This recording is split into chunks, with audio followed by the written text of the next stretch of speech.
Welcome to Soylent Row, the hunt for more Starbucks. The Safe Space Edition, where the today slider is replaced by the pronoun slider. And the final mission will be convincing Joe Biden to forgive the college debt. Wow, I can just smell the gender fluid and LGBTQ and POC with this game now. Hit the like button and subscribe. Let's do this now. We don't want to play as random pedestrians that we would normally run over in previous Saints Row games. Now, I've said this before, but this character lineup looks like they went to a BuzzFeed office for inspiration. And just from a realism point of view, when the members of your so-called gang look like the admin team of the Last of Us 2 official subreddit, yeah, I have a hard time believing they'd be able to do anything other than clutch their pearls and call the police. The original Saints Row cast must be laughing their tails off at these clowns. Johnny Gat is about to rattle off an entire clip into these weirdos. Now, the OG Saints Row cast had natural diversity. All of the characters had different origins and backgrounds, and it worked because they were that well written. Not characters only inserted because of their ideologies. When you create characters that you're supposed to like, it's kind of a prerequisite to not make them come off as annoying, because that is literally writing 101. For the audience to invest and connect to your protagonist, they have to root for them, not root for them to get run over. But anyway, it's important that I remind everyone that they took a game about a gritty, funny, semi-realistic inner street gang and rebooted it to the middle of the desert with 4 douchey hipsters wearing purple. Do the morons who made this think that they could just throw in some purple here and there and call this shit Saints Row? That's not how it works. I mean, Matt Miller from Saints Row the Third looks more of a gangster and a thug than all of these fairies in the trailer put together. Now, Soylent Row is a literal case study on how to absolutely destroy a promising and loved franchise. I never thought in my wildest dreams that they could make Saints Row woke, but then again, I said the same thing about Ghostbusters, Terminator, Star Wars, and the rest. In the graveyard of desecrated franchises, all in the name of wokeness. What's ironic is that Saints Row was good because of its raunchy comedy, but raunchy isn't appropriate nowadays. But drag queens on Nickelodeon is perfectly fine though. I don't really get that, but anyway, this wouldn't be perfect without the developers of this dumpster fire, Volition, having a meltdown and lashing out at fans for simply voicing their concerns about the future of Soylent Row. Imagine my shock. Doubling down, are we? I mean, where have we seen this before? They can't take the L, so they have to lash out. I mean, this is pretty much the playbook for when they destroy an established IP. These woke types can never get over themselves. How predictable! These developers and directors are like, take everything good from the 80s, the 90s, and the early 2000s and remake them with woke messaging and then attack anyone who even slightly questions that approach. When I thought it could not get any worse, it somehow still did. Saints Row developer Volition has responded to angry fans with a GIF that says haters are gonna hate after receiving severe negative criticism over the newly announced reboot. Players accused the reboot of missing what makes Saints Row special, and they took to Twitter, where the official Saints Row Twitter account began responding to multiple critical concerns. And the best way I can sum up this Twitter meltdown by Volition is this. They essentially said, remember all the stuff you loved about Saints Row, the crude jokes, the over-the-top chaos, the parodies of GTA. Haha, we do too. That's why we've taken all of that out and instead made a generic open world with generic woke hippies. Just like every other game that's coming out. Why you mad, bro? These absolute idiots at Volition just did the most blatant middle finger given to fans I've seen in a long time. And trust me, don't worry, no doubt they will be closing shop next year. I normally have sympathy for stupid people, but not for stupid and ignorant people. They could all rot in hell. Now, this is the response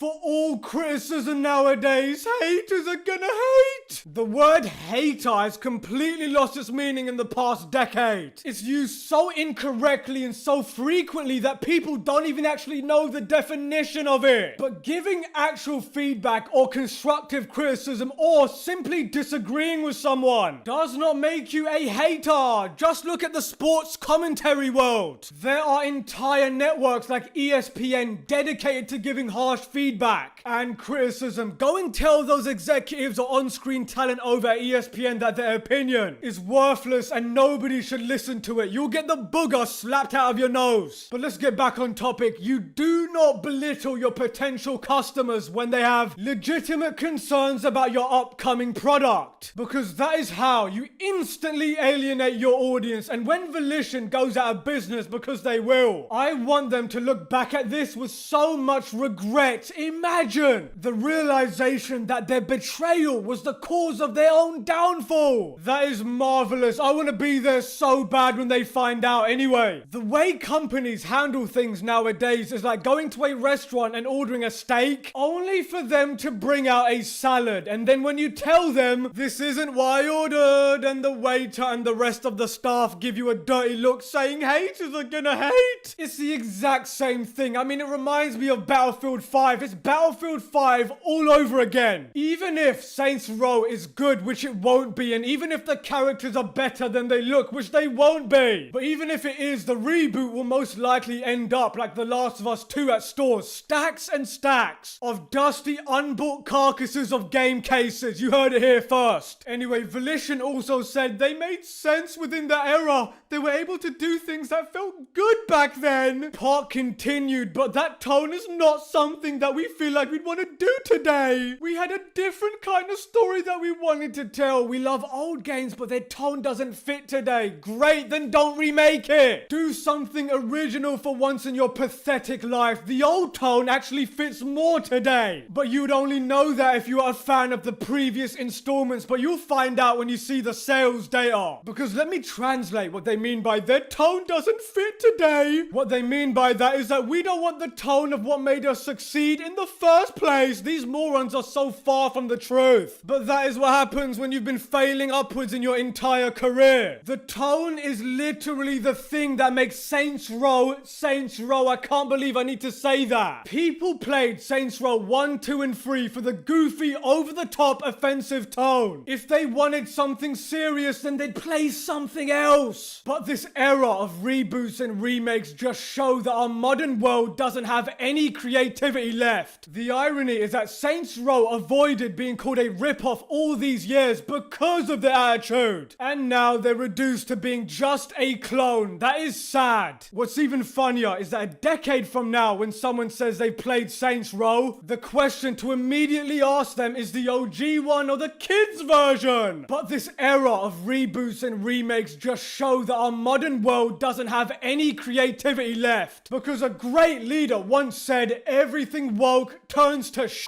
It's not a coincidence that the woke era is full of ideas and repeats on old better ideas. The only way for SJWs to snap back to reality at this point is by getting bankrupt. And before I go, I think it's appropriate for me to share a video of what was great about the storytelling in Saints Row. No jumping from building to building, no cringy one-liners, just a masterpiece of a cutscene. Now, this was of course before the Saints traded their dicks in for Have a good one. Roll it. Get up.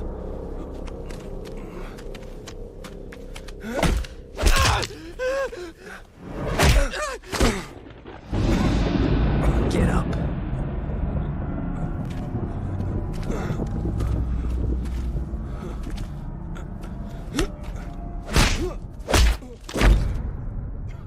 Get up.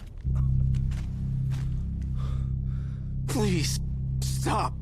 Not so fun when you're fighting someone who isn't tied to a chair, is it? I didn't kill her! You ordered it.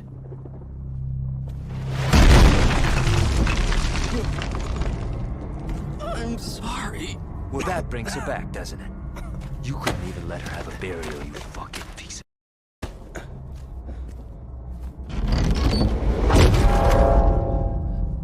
No, please. Please, no. Kill me, but don't do this. Just kill me, damn it! Don't do this!